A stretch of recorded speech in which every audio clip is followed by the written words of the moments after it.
பெற்றோர் அந்த குழந்தை வந்து கேம் விளையாடுதா, இல்லது வேறு ஏதாவது அந்த செல்லில் நோண்டுதா அப்படின்னா நம்ம அதெல்லாம் கண்காணிக்கிறதுக்கு அவங்களுக்கு அந்த அளவு போதிய அறிவு இல்லை, அது பார்க்கறதுக்கு நேரம் இல்லை.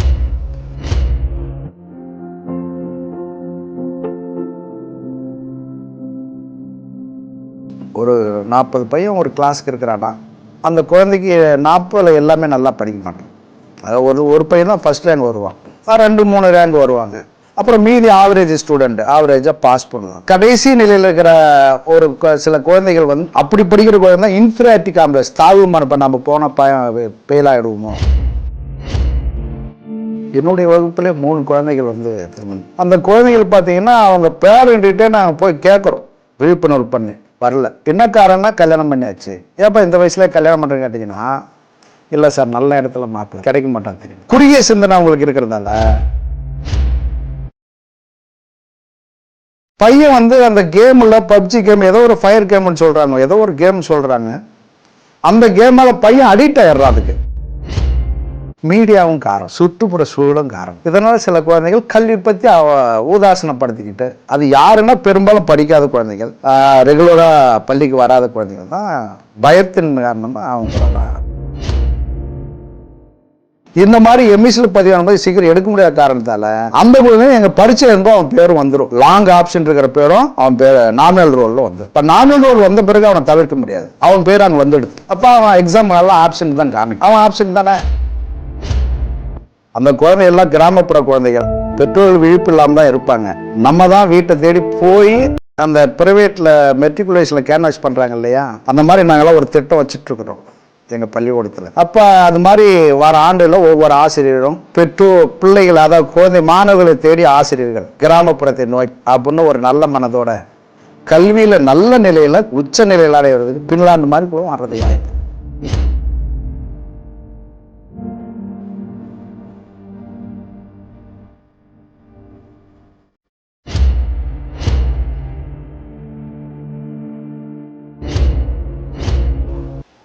பெஸ்ட் ஆர்ட் மீடியா நேயர்களுக்கு வணக்கம். நம்மோடு ஆசிரியர் கள்ளக்குறிச்சி மாவட்டத்தில் தேர்வு எழுத வராத காரணத்தை அவரிடம் கேட்டு தெரிஞ்சு கொள்ள வந்திருக்கிறோம். வாங்க ஆசிரியரை சந்திச்சு. சார் வணக்கம். சார் வணக்கம். பெஸ்ட் ஆர்ட் மீடியா அவர்களுக்கு வணக்கம். என்னுடைய பெயர் ரா தேசிங்கு, தாவரவியல் முதுகலை ஆசிரியர், அரசு மேல்நிலைப்பள்ளி, சோமடார்குடி.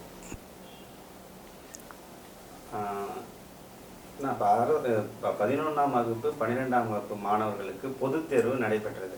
இப்போ இதில் வந்து அதிக ஆண் பிள்ளைகளும் சரி பெண் பிள்ளைகளும் சரி ஏன் தேர்வு எழுத வராமல் இருந்த காரணங்கள் என்ன?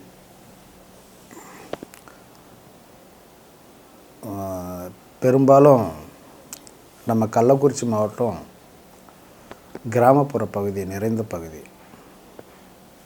அதில் என்னன்னா, தமிழ்நாட்டிலே மிக பின்தங்கிய கல்வி மாவட்டம்னா முன்ன ஒருங்கிணைந்த விழுப்புரம் மாவட்டம். அதில் குறிப்பாக கள்ளக்குறிச்சி பிரித்து போகுது.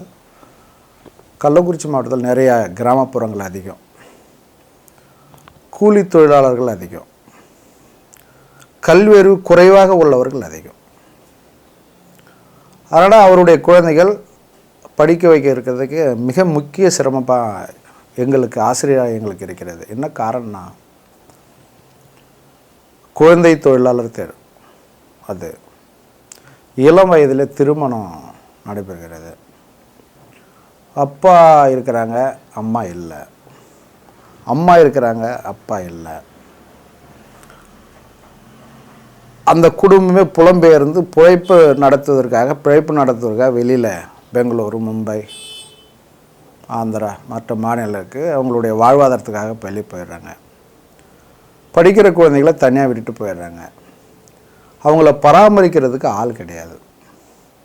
அந்த காரணத்தால் அந்த குழந்தைகளுக்கு யாரும் கல்வி பற்றி விழிப்புணர்வு ஏற்படுறதுக்கு யாரும் கிடையாது, ஆசிரியர்களை தவிர.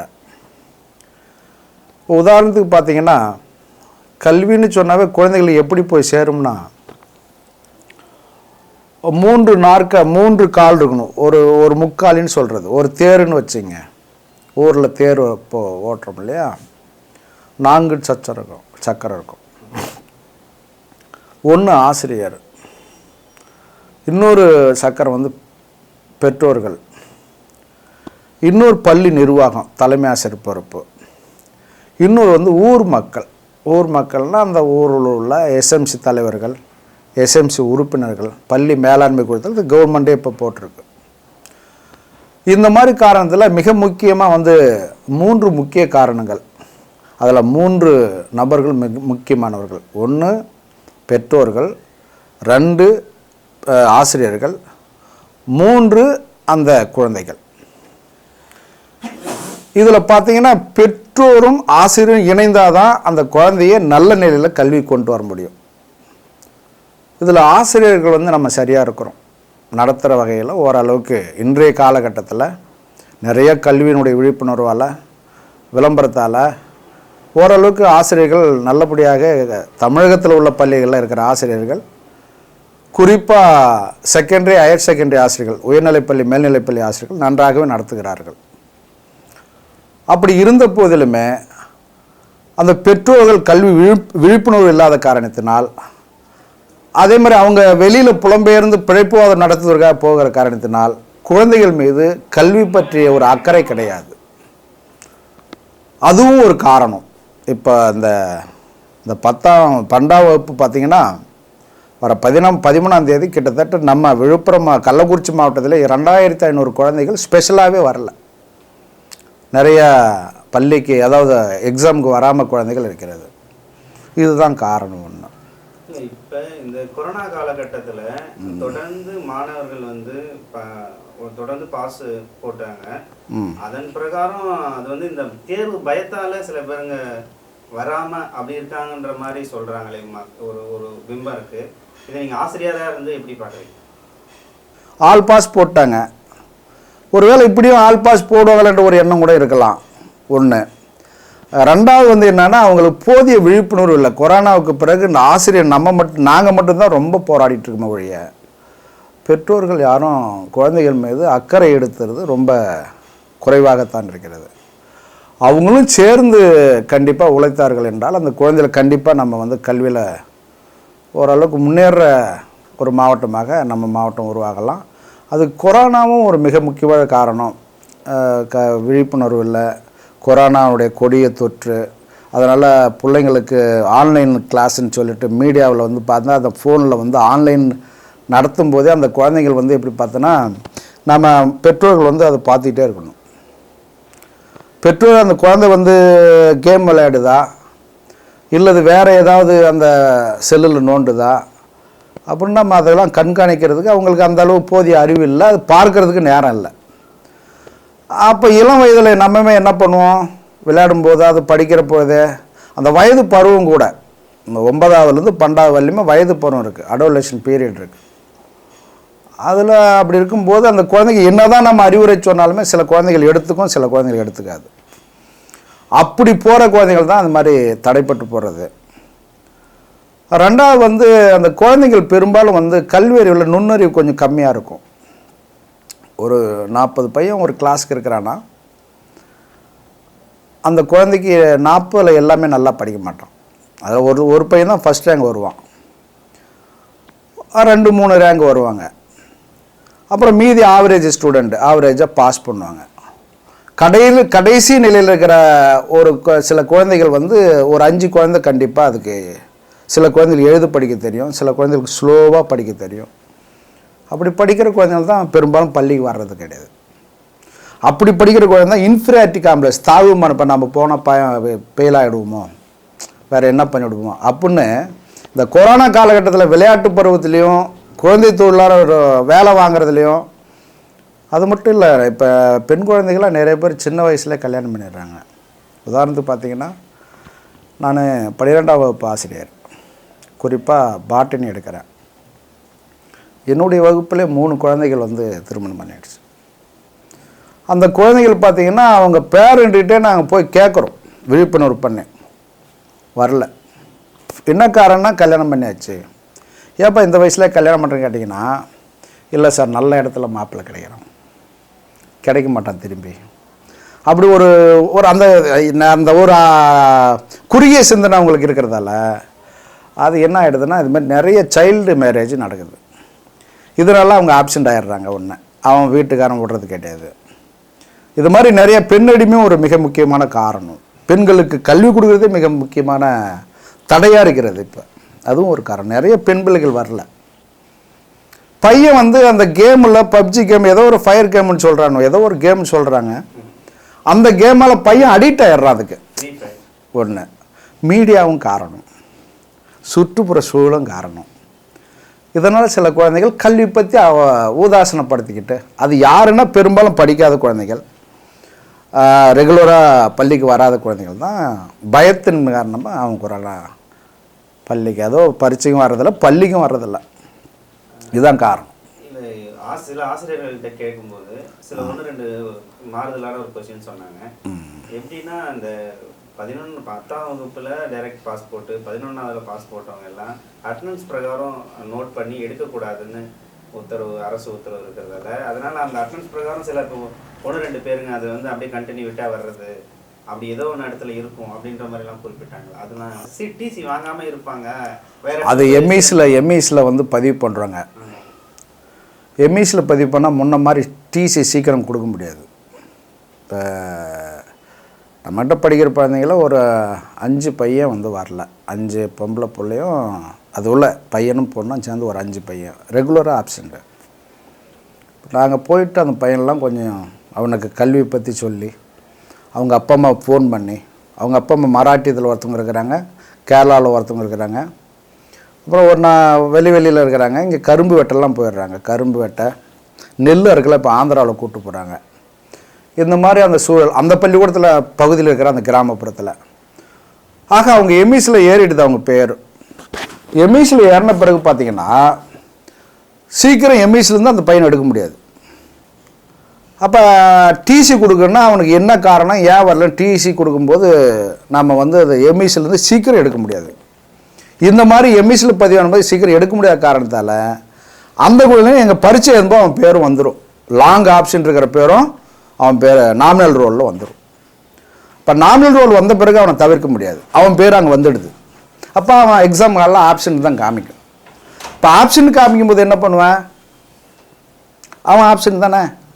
அப்போ அவன் எம்இஸில் எடுக்க முடியல. இப்போ அந்த பையன் டிசி வாங்கினா மட்டும்தான் அந்த நாமினல் வந்து டெலீட் ஆகும் ஆட்டோமேட்டிக்காக.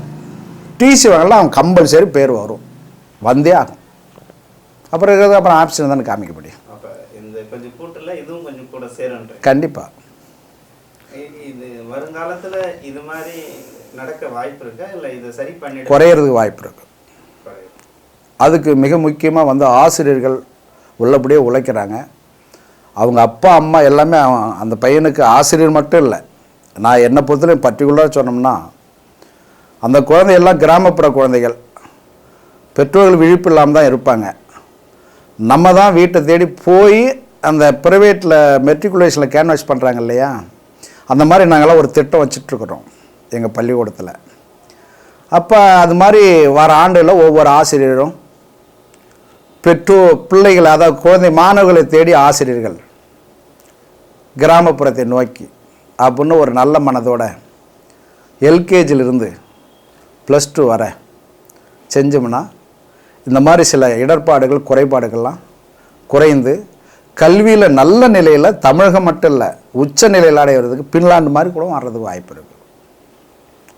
ஆசிரியர்கள் கொஞ்சம் உழைக்கணும், டெடிக்கேட்டாக இருக்கணும். ஏன்னா அந்த குழந்தை வந்து தெரியாது அவனுக்கு, அவன் அப்பா அம்மாவெல்லாம் படிக்கலை. இப்போ எங்கள் அப்பா வந்து 4வது படித்தார், 4வது 5வது படித்தார், எப்படியாவது வந்து உருவாக்கின்னு எங்கள் அப்பா கஷ்டப்பட்டார். இன்றைக்கி நான் ஒரு ஆசிரியராக இருக்கிறேன். இப்போ எனக்கு கல்வி அறிவு இருந்தால் தானே எனக்கு குழந்தைய அடுத்த நிலைக்கு கொண்டு போகிறேன்.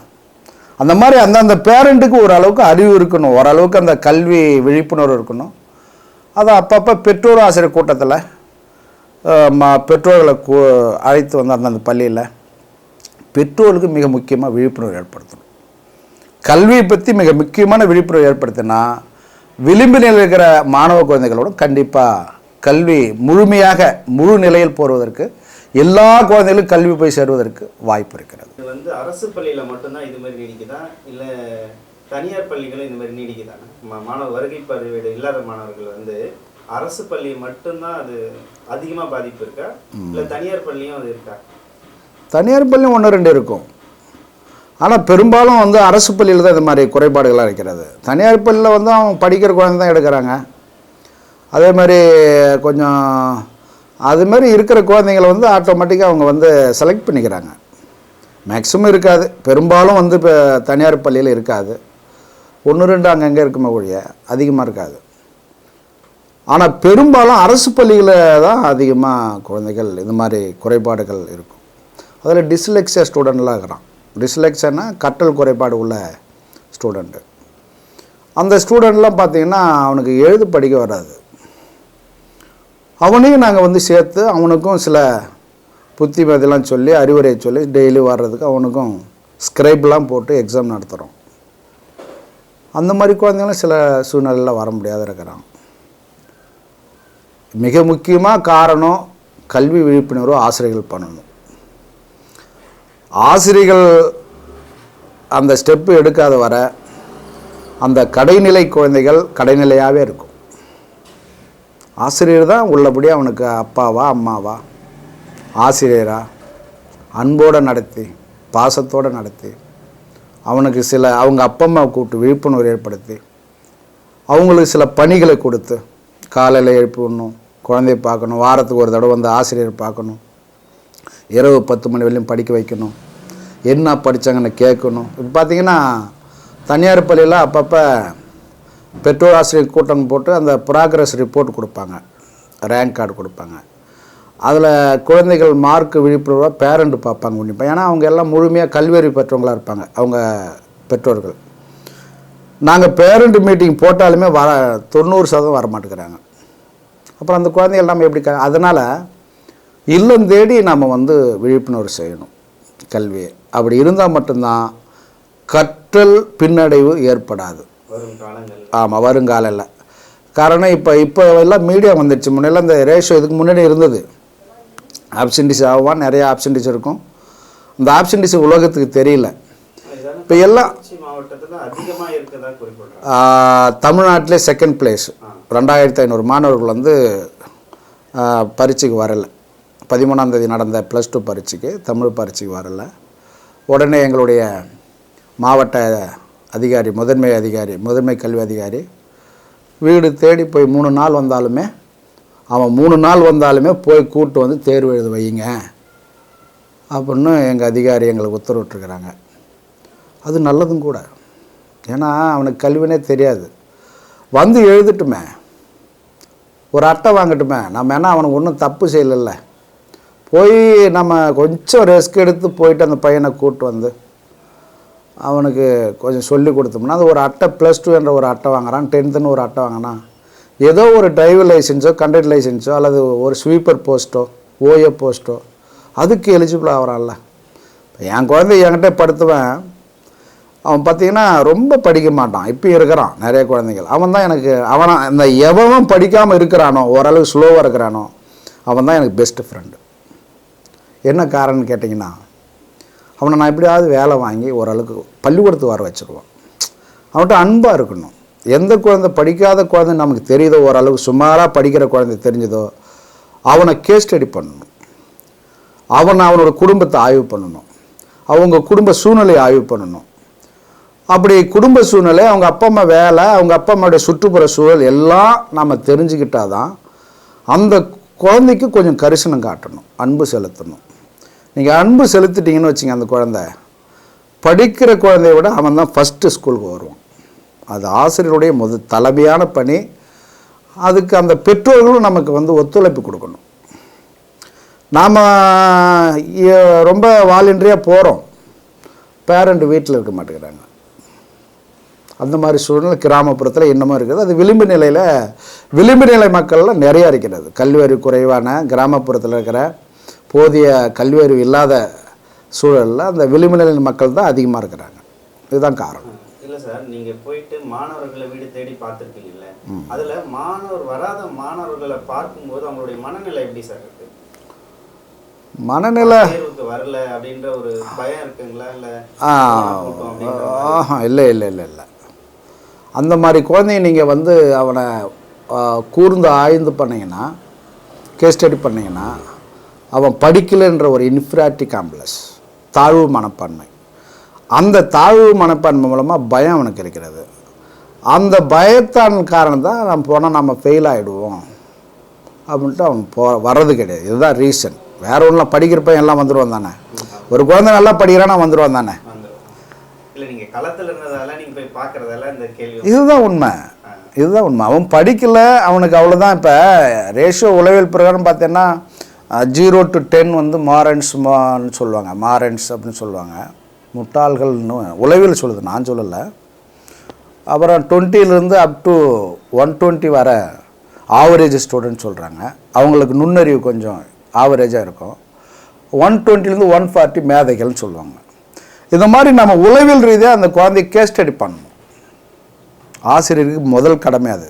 தேர்வு எழுதிய மாணவர்களுக்கு நீங்கள் வந்து ஒரு நல்ல கருத்து இல்லை அறிவுரையாக சொல்லணும்னு நினச்சிங்கன்னா என்ன சொல்லுவீங்க? எங்களுடைய பெஸ்ட் ஆர்ட் மீடியா ஊடகத்தின் வழியாக நீங்கள் மாணவர்களுக்கு என்ன சொல்கிறீங்க?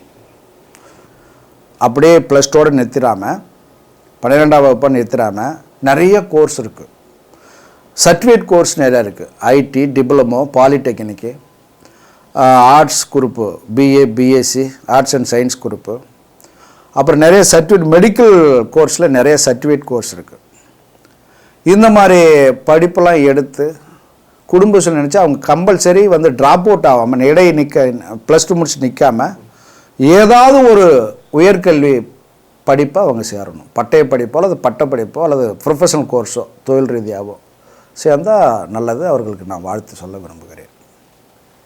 சார், இது வரைக்கும் உங்களுடைய பொன்னான நேரத்தை எங்களுக்கு ஒதுக்கி நிறைய கருத்துக்களையும் நல்ல பள்ளி மாணவர்களுக்கு எளிமையாக புரியும் வகையிலையும் இந்த தேர்வு எழுதாத மாணவர்களுக்காக விளக்கங்களை கொடுத்ததும் எங்களுடைய பெஸ்ட் ஆர்ட் மீடியா நேயர்கள் சார்பாக மனமார்ந்த நன்றினை தெரிவிக்கிறேன். உங்கள் மூலமாக குழந்தைகளுக்கு பெஸ்ட் ஆர்ட் மீடியா மூலமாக வருகிற 12ஆம் தேர்வில் அதிக மதிப்பெண் எடுத்து தேர்வில் வெற்றி பெற என் மூலமாக ஆசிரியர் என்ற முறையில் என்னுடைய வாழ்த்துக்களை தெரிவித்துக் கொள்கின்றேன்.